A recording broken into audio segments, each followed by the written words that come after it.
Good day and welcome back to another Dbz Dokkan Battle video. In this video we're going to be taking a look at the performance of the AGL LR Super Saiyan God SS Goku and Super Saiyan God SS Vegeta, otherwise commonly known as the AGL LR Vegito Blue, and we're going to see just how good they do in the Syn Shenron event.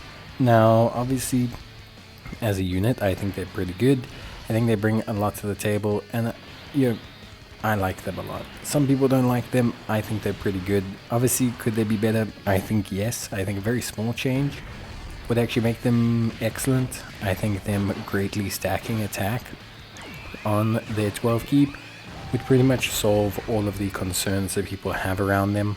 So I think that, personally for me, would be a pretty good change. But beyond that, they're fine in the rest of what they do.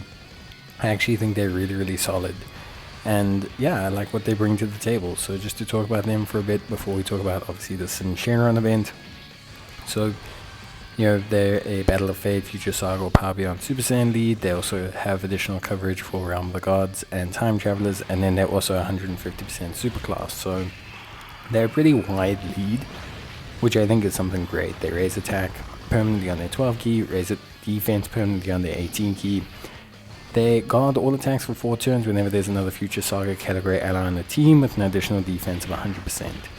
If you got them in the first slot, they have 150% additional defense and a high chance of evading, whereas if you have them in the second or third, they have an additional 100% attack and additional defense of 50%, and they have a high chance of launching another super attack.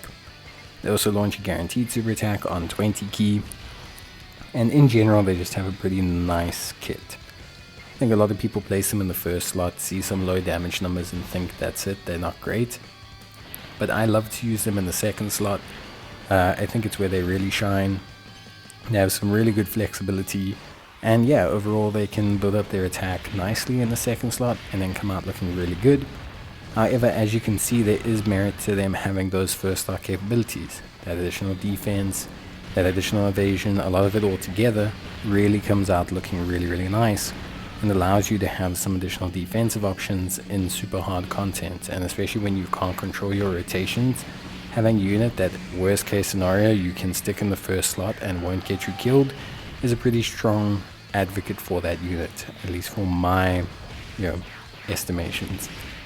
Obviously, they have the ability to transform into Vegito when their HP is 70% or less, starting from the 5th turn from the start of battle, or when there's another Future Saga category ally or enemy from the 7th turn. Their link set's pretty good, it's pretty malleable, and overall they got a lot of decent linking partners. You want to keep them in the Goku and Vegeta form for as long as possible for me personally. I only tend to transform them near the end. Probably when we get to the final phase of the Syn Shenron event, or just when we get to the final phase of most red zones, just due to the fact that I like them to stack up. I like them to kind of build up that collection of abilities. I like them to really come out on top when it comes to that. And when you transform them, they become Super Saiyan God SS Vegito, and obviously they still have a lot that they do really well. They greatly raise attack and defense on their 12 key, they lower attack and defense as well. And on their 18 key, they greatly raise attack and defense, whilst also raising the rest of your rotations defense by 50%, which is really good. They have key plus 5, attack and defense of 250%. They have an additional key of 2 per key sphere obtained. They attack effective against all types. They have damage reduction of 30% before making the attack, alongside a flat damage reduction of 20%, which means in total before they attack, they got 50% damage reduction. They have a high chance of evading super attacks, and they also have a guaranteed additional attack when they hit 20 key, and they also have a high chance of having another attack as the first attacker in the turn. And then when they're the second or third attacker, they have an additional super attack and a medium chance of another super attack as well, which is really good. So for example, what's really cool about these guys, when you use them in the first slot or the second slot, you get a whole bunch of benefits obviously, but mainly to do with additional attacks, right? So when you place them in the first slot, they have the high chance of another super, they have a guaranteed additional super, and then when you place them in the second or third, they also have that medium chance of launching another super. They also have a guaranteed super at 20 key. So what you can do is you can use their active skill in the second slot. What this does is this guarantees them an additional super. It also guarantees them the additional super from being in the second slot. They then can get another super from having 20 key. And then they can also have another super from the hidden potential system. And then they obviously have their innate super. And then they actually have a high chance at another super because you stick them back in the first slot. So they actually can shoot up to 6 super attacks in one turn, which, you know, if you're counting, is a lot. Like, it's a lot of super attacks. And the skill itself does a fair chunk of damage as well, and causes them to evade all attacks.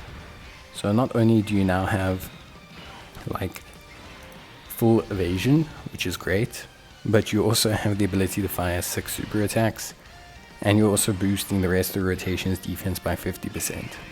So yeah, that's pretty crazy. Yeah, you're gonna see them here pretty much pop off on Syn Shenron, like big time, like the two of them, pretty big time. And I think for me, they really excel in these hard content situations.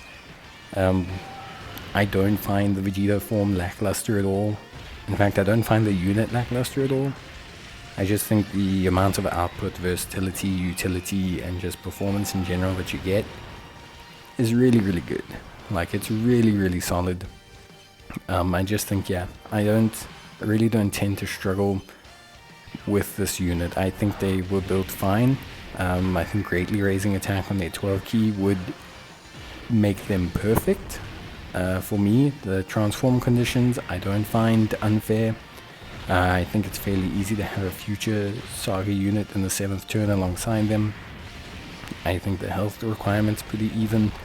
Yeah, I just think in general they're a very good unit. I think they have a lot going on. So yeah, I find them great. I mean, you've seen them really bust off. They're also, you know, boosting the rest of the rotation. Like their 18 key boosted, you know, obviously Vegito's defense, which in turn boosts our, you know, AGL unit's defense. So yeah, just really, really impressive. And we could have done even more super attacks. We could have, you know, arranged the active skills better. We could have done a lot of things. So for me, the unit's great. I just really don't find a big issue with them. I think they're awesome.